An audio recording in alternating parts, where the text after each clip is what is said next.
Hello everyone, this is Andy from 1HMPS Retro. I'm back again with another game review. Now as you can see, today I'll be playing Rival Turf. Now that has to be the weirdest looking cover art ever. I look like I could actually mug those guys.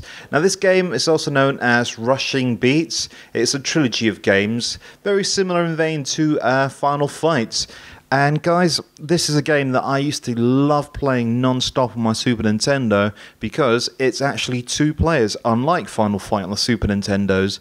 So you got two characters there, Jack Flack and Oozie Nelson. Oozie Nelson looks like Bison from Street Fighter 2. And yeah, I really like this game. I don't think it's just aged as well as, as I remember it, but it's still pretty fun if you play it in two players. Now, like I said, it's a beat 'em up. I like Final Fight. It's got the same sort of energy bar, same sort of sound effects. But I think the fighting style here is slightly exaggerated with the flying kicks. Now, what I did like about this game was the graphics were huge. They did sort of like, like most of the time when you had beat 'em ups, there were small, tiny little graphics. And I'm just keeping wondering, like, how on earth did this manage to be a two-player game, have some nice looking graphics, and Final Fight didn't. So yeah, this is a game that I used to play all the time with my cousin, and I think we finished it a number of times. Now this game has got a few little things. You can like run and do some like running leg sweep or sort of punch. Again, you've got a nice bunch of baddies there. Sooner or later they do start repeating each other, like I don't think the baddies are as memorable as they are in Final Fight. But I think they've got character though, like the guy with the bicycle helmet, that tall lanky guy. As always with these sort of games, there's always, a big fat guy as well that you have to beat. I'm trying to think what else that this game has. Yeah, this game's got some nice little sound effects there. Typical standard of the Super Nintendo. I don't think this game used the Super Nintendo to its limits.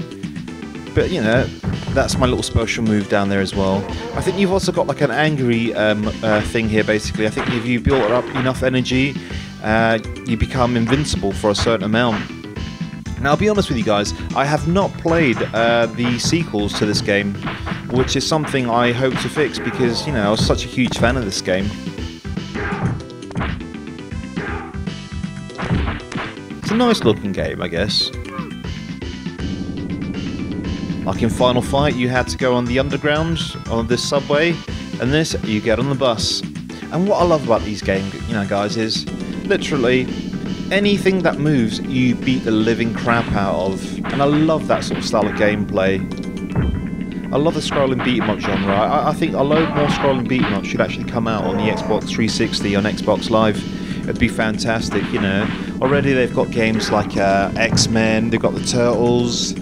They used to have Double Dragon, they've got Final Fight. That guy's sitting down there looking, looks like Ryu from, what's it called? Street Fighter 2.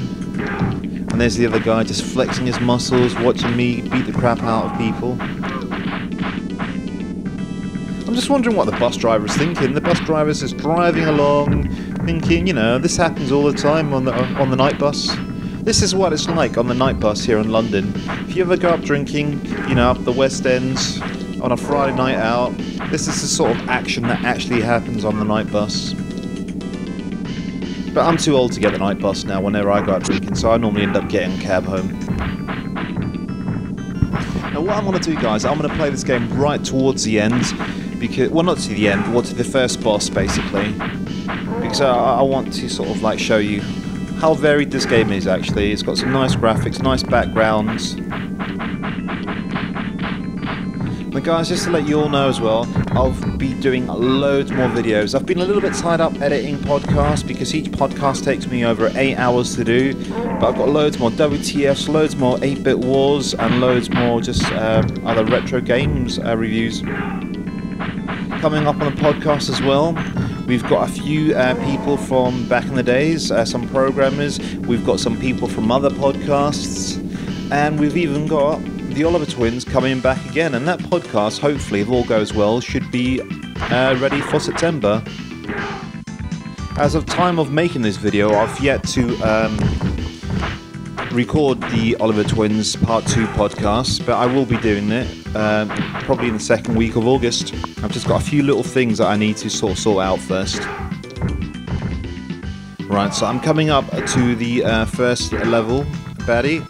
Now that guy there, that black guy there with the knee pads and yellow shoes, for some reason he kind of reminded me of Geordie LaForge from Star Trek Next Generation. So I just beat the crap out of a blind man there.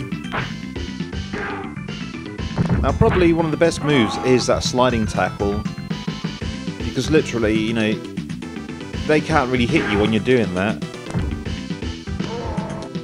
Alright, I think here comes a baddie. If memory serves me right, you know, he's some sort of genie or something, or that's what his name is. But guys, if you do get the chance, get this game, put the cartridge in, play it. If you've got a friend or family member who can play the game with you, give it a go, because it is worth a blast, you know. And why not check out the Russian Beat series as well, which is something I definitely will be doing. Right, why he's hanging off the edge of there, I do not know.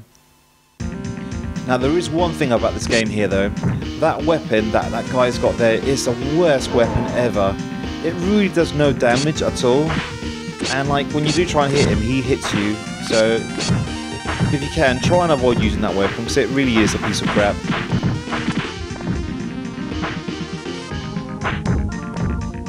Oh, the memories are just coming sort of like back playing this game. Absolutely love it. Anyway guys, I'm going to go because I've got a few little things to do, so I shall see you next time with loads more videos. Goodbye.